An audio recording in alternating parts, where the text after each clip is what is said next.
नमस्ते। इस नए एक्सप्लेनर में बिना किसी देरी के सीधे मुद्दे पर आते हैं। आज हम एक बहुत ही दिलचस्प और बुनियादी कॉन्सेप्ट को डिकोड करने वाले हैं। कोशिकाएं यानी सेल्स अपने आसपास के माहौल के साथ कैसे तालमेल बिठाती हैं। ये एक ऐसा टॉपिक है जो हमें बताता है कि जीवन अपने सबसे माइक्रोस्कोपिक लेवल पर कैसे काम करता है। अब देखिए, माइक्रोस्कोपिक दुनिया में गोता लगाने से पहले रोजमर्रा की एक बहुत ही आम सी बात पर गौर करते हैं। जब कमरे के एक कोने में परफ्यूम छिड़का जाता है तो उसकी खुशबू पूरे कमरे में कैसे फैल जाती है? या फिर पानी के ग्लास में रंग की एक बूंद डालने पर वो पूरे पानी में कैसे घुल जाती है? ये ऐसा सवाल है जो सुनने में तो बहुत बेसिक लगता है, लेकिन पार्टिकल्स का हवा या पानी में इस तरह से नेचुरली मिक्स होना हमारी आज की चर्चा का सबसे अहम आधार है। इसके पीछे का साइंस बहुत ही सिंपल है। इसे डिफ्यूजन या प्रसार कहते हैं। इसका सीधा सा मतलब है पार्टिकल्स का अपनी ज्यादा भीड़भाड़ वाली जगह से कम भीड़भाड़ वाली जगह की ओर जाना। वो तब तक फैलते रहते हैं जब तक कि सब कुछ बराबर ना हो जाए। साइंस की भाषा में इसे कॉन्सेंट्रेशन ग्रेडियंट के कारण होने वाला मूवमेंट कहते हैं। और मजे की बात यह है कि इसके लिए किसी भी तरह की झिल्ली या दीवार की जरूरत नहीं होती। ये एकदम नेचुरल इंटरमिक्सिंग है। चलिए, अब इस बड़ी दुनिया से निकलकर थोड़ा और गहराई में चलते हैं और बात करते हैं द फ्लूइड मोज़ाइक मेम्ब्रेन की। सेल मेम्ब्रेन का स्ट्रक्चर कोई ईंट पत्थर की सख्त दीवार नहीं है। ये लिटरली सिर्फ 7 से 10 नैनोमीटर पतली होती है। मतलब 1 मिलीमीटर का 10 लाखवां हिस्सा। तो सोचिए, ये कोई रिजिड बाउंड्री नहीं है, बल्कि एक बेहद एक्टिव और डायनामिक लेयर है जो सेल को कवर करती है। अब इस कॉम्प्लेक्स से स्ट्रक्चर को हमेशा के लिए याद रखने की एक बहुत ही कमाल की ट्रिक है। बस कुछ कीवर्ड्स दिमाग में बिठा लेने हैं। पहला, लिपिड बाइलेयर। ये फैट मॉलिक्यूल्स हैं जिनके सिर पानी को अट्रैक्ट करते हैं और बाहर की तरफ होते हैं, जबकि इनकी पूंछ पानी से दूर भागती हैं और अंदर की तरफ सेफ रहती हैं। दूसरा वर्ड है फ्लूइडिटी, यानी ये मॉलिक्यूल्स एक जगह फिक्स नहीं रहते, बल्कि खिसकते हैं, पलटते हैं और घूमते हैं। और मोज़ेक क्यों? क्योंकि ये चलती हुई टाइल्स की तरह अरेंज्ड होते हैं।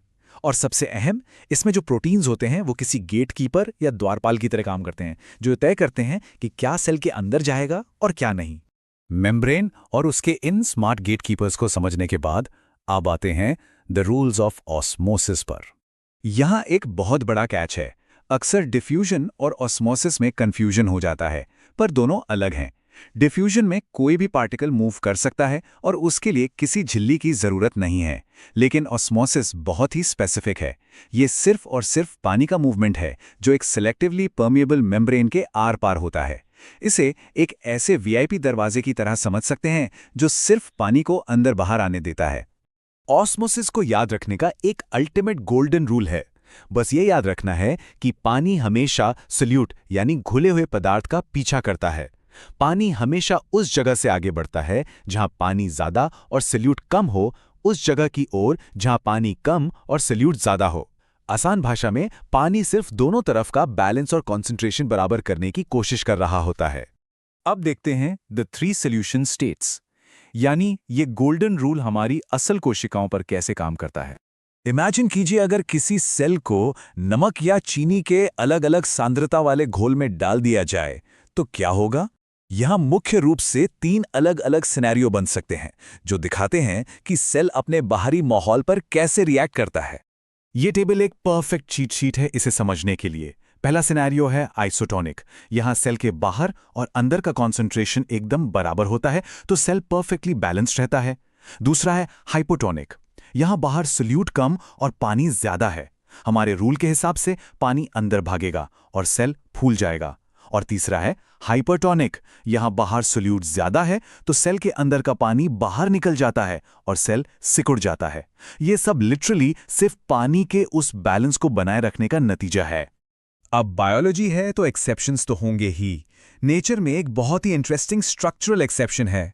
पौधों, फंगी और बैक्टीरिया के पास सेल मेम्ब्रेन के बाहर एक एक्स्ट्रा लेयर होती है जिसे सेल वॉल कहते हैं। ये उनके लिए एक तरह का एक्स्ट्रा प्रोटेक्शन या ढाल का काम करती है। लेकिन इसका हमारी रियल लाइफ से क्या लेना देना है? दरअसल बहुत बड़ा लेना देना है। पौधों की जड़ों को ही ले लीजिए। वो पानी सोखने के लिए पूरी तरह से इसी ऑस्मोसिस पर डिपेंड करती हैं। मिट्टी में पानी ज्यादा होता है और जड़ों के अंदर कम, इसलिए ऑस्मोसिस के जरिए पानी नेचुरली जड़ों के अंदर खिंच जाता है और इसी सिंपल सी प्रोसेस से पूरे के पूरे पौधे का इंटरनल बैलेंस मेंटेन रहता है।